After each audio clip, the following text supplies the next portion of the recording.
مغرب کے فرض و سنت وغیرہ ادا کرنے کے بعد 6 رکعات خصوصی نوافل ادا کرنا یہ معمولات اولیاء کرام علیہم الرضوان سے ہے۔ مغرب کے فرض و سنت وغیرہ ادا کر کے 6 رکعات نفل 2 رکعات کر کے ادا کیجئے۔ پہلی 2 رکعتیں شروع کرنے سے قبل یہ عرض کیجئے کہ اے اللہ، ان 2 رکعتوں کی برکت سے مجھے درازی عمر بالخیر عطا فرما۔ دوسری 2 رکعتیں شروع کرنے سے قبل عرض کیجئے اے اللہ عز و جل، ان 2 رکعتوں کی برکت سے بلاؤں سے میری حفاظت فرما۔ تیسری 2 رکعتیں شروع کرنے سے قبل یوں عرض کیجئے اے اللہ عز و جل، ان 2 رکعتوں کی برکت سے مجھے صرف اور صرف اپنا محتاج رکھ اور غیروں کی محتاجی سے بچا۔ اور ہر 2 رکعت کے بعد 21 بار قل هو اللہ احد یا 1 بار سورہ یاسین پڑھیے، اور اگر ہو سکے تو دونوں ہی پڑھ لیجئے۔ اور یہ بھی ہو سکتا ہے کہ اگر کسی کو سورہ یاسین پڑھنا نہیں آتی تو وہ کسی دوسرے سے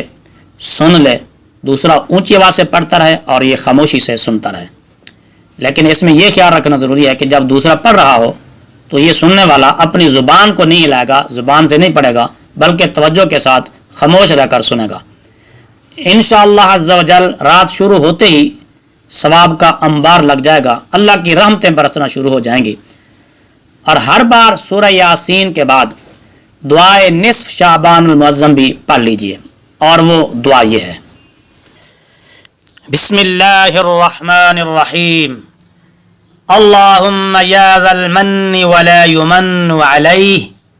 یا ذا الجلال والاکرام، یا ذا الطول والانعام، لا الہ الا انت ظہر اللاجین وجار المستجیرین وامان الخائفین،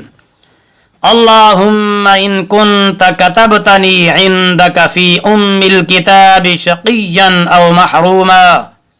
او مطرودا او مقطرا علی فی الرزق، فامح اللہ بفضلک شقاوتی وحرمانی وطردی واقتطار رزقی، واسبتنی عندک فی الکتاب سعیدا مرزوقا